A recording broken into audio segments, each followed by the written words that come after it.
Welcome. If you're looking to free up space or simply want to remove your WhatsApp backup from Google Drive, you're in the right place.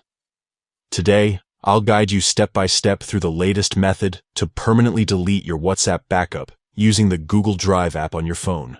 First, unlock your phone and open the Google Drive app. Make sure you're signed in with the same Google account that you use for WhatsApp backups. This is important.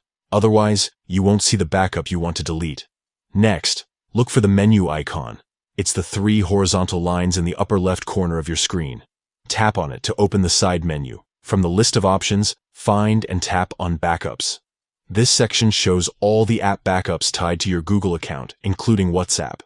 Take a moment to let the list load. Sometimes it takes a few seconds. Now, scroll through the backups until you spot the one labeled with your WhatsApp account or your phone number.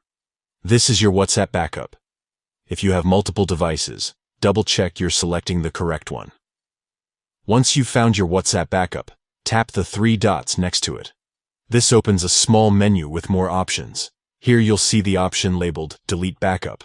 Tap on it.